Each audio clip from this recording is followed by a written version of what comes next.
Hi there, welcome to another episode of In David's Kitchen. This is a special brunch episode, so just woke up making some brunch today. We are doing my famous stuffed French toast with strawberries. We're also going to be doing some bacon. So I'm going to walk you through the steps. It's a pretty easy breakfast. If you've ever stayed at our house, this is a dish that I often serve to our guests, and it's always a guest favorite. So hopefully you can follow along and make this dish at your house too and serve it to your guests when they're staying at your house. So we're going to start with the bacon. I find making bacon on a tray like this is the easiest way to cook it. You just foil line your thing, put a baking rack on top of it, lay out your bacon, and you're going to pop it into an oven at 425.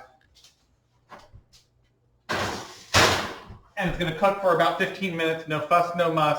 Really easy, and it's a great way to cook bacon while you're doing everything else. You don't have to cook bacon on the stove top. So now we're going to start on our stuffed French toast. We are going to be stuffing this with some strawberries. So I have some washed strawberries here, and we're going to just slice these strawberries up. Just do some nice, good slices on the strawberries. And, use maybe about 2 or 3 strawberries per person for how many ever people you're serving breakfast for. And just give them, like half a centimeter wide cut.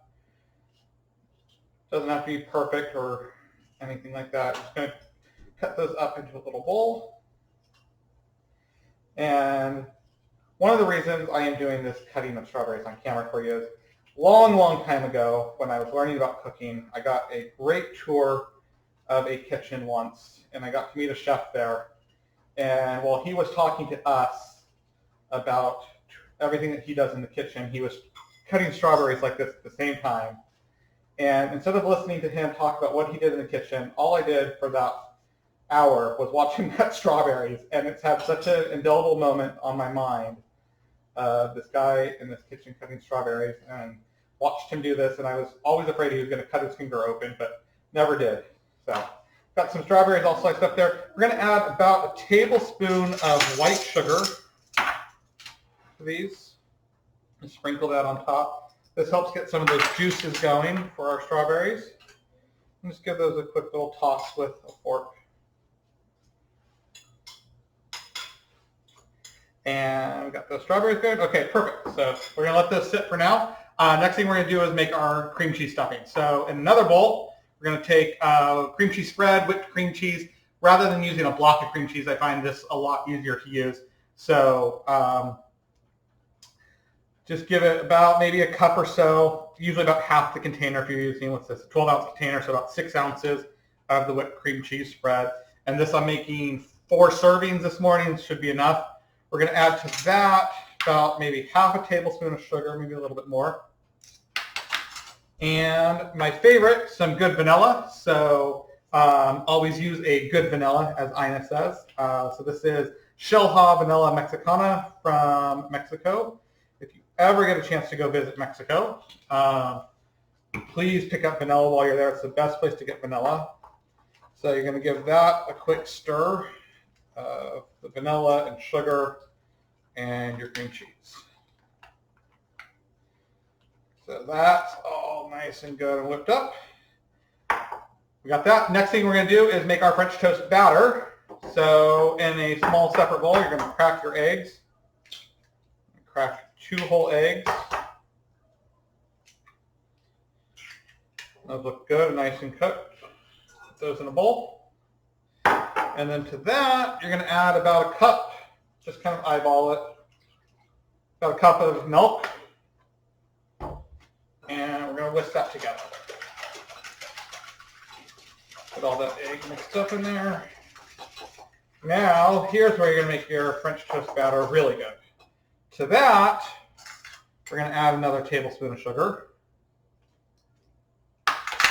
And we're going to add some cinnamon. Let's go a couple dashes of cinnamon with that, maybe a 1/4 teaspoon of cinnamon. And then my secret ingredient, this is cardamom. I think cardamom has such a great, nice, warm flavor. We add just a pinch of it because cardamom a little goes a long way. Just add a little pinch of cardamom, and you're going to mix that up. So our French toast batter is all good to go. Our strawberries are macerating. Now what we're going to do is stuff our French toast. So I like to use a cutting board like this. And we're doing 8 pieces here of bread. And you're going to take a good knife and you're going to put a smear of that French toast, of that stuffed cream cheese on each of your pieces. Now this is going on both sides. If you're not stuffing your French toast with strawberries or raspberries or peaches or something, you only have to do it on one side because you're going to just sandwich it together. But I find it's easiest and best if you smear a little bit on both sides, because that way it helps keep your strawberries intact inside the French toast. So we got that. All nice and on there, some good gooey stuff.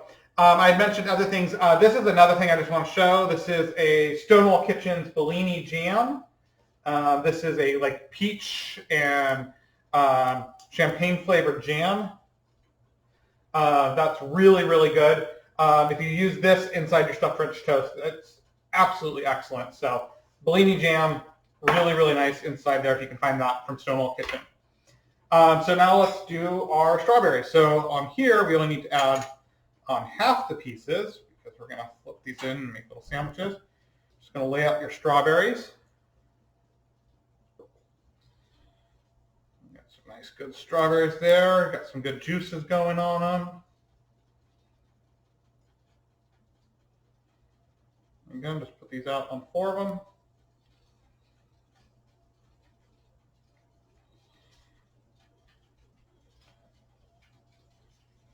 And then we'll make our sandwiches. And you'll have a great brunch recipe here for when you can have people over to your house again. Or if you have a lot of people in your house right now, it's a great brunch. Maybe you guys can do this tomorrow on Sunday. So what we're going to do here is we're going to sandwich these up. I'm going to get my pan heated up and ready to go. And then we're going to drop these on the pan and cook some brunch. So we'll be right back when we're all ready. Thanks so much. Hi there, welcome back. Okay, we're just about ready to drop our sandwiches on the skillet. We have that preheating a little bit to a medium heat.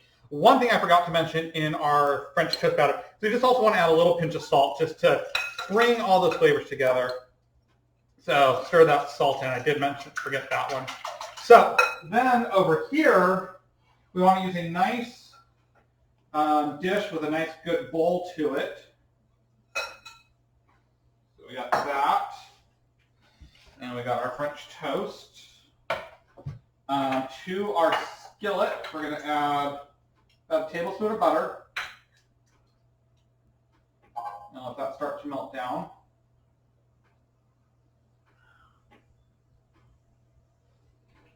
All that's melting.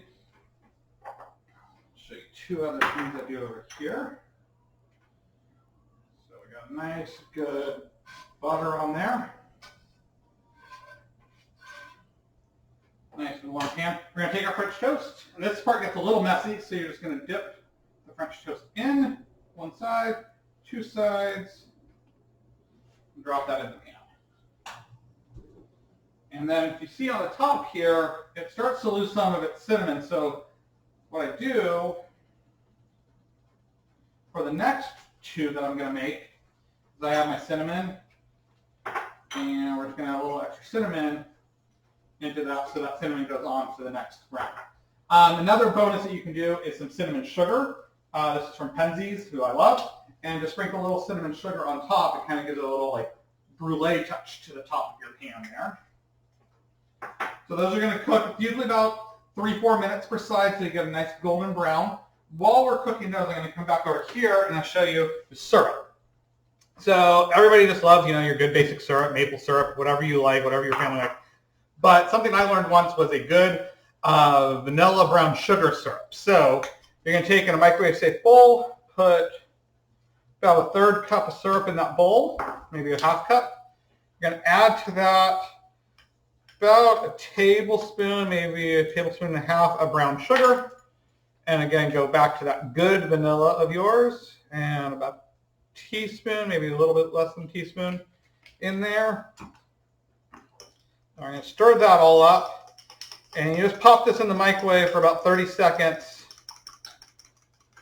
And that is some excellent syrup. It totally changes the flavor profile of your log cabin syrup to this really robust, rich, delicious, mapley syrup with the brown sugar and the vanilla.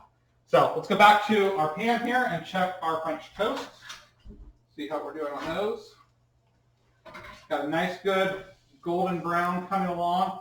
I may have to flip those back one more time. Yeah, so it's a little undercooked, so we'll have to give it a little bit more on that side just in a second here. But we'll do our cinnamon sugar on top of that side, so it's going to get flipped back over. And give our bacon a check. It's been in there about 10 minutes or so, so just about the time that these are done, our bacon will be ready. And I think we're just about good to go. So I'm going to finish cooking this up. I'll plate everything up, and we'll be back in just a second. Thanks so much. Okay, hi there. We're back. We have our French toast is all done, and so we're just going to plate this up. Got some nice, good French toast there. Nice, good and golden brown. A little bit of our bacon from the oven. Put a little bit of powdered sugar on it. And a little pat of butter.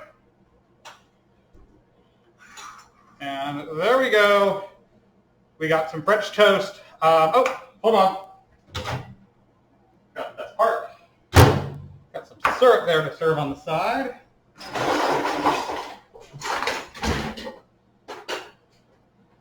We got our brown sugar vanilla syrup. Just drizzle there on top. And there we go. Some brown sugar syrup with a stuffed strawberry French toast and some fresh cooked bacon. Thanks so much, everybody. I hope you enjoyed this recipe as much as we do. Have a great day, and we'll see you in the kitchen.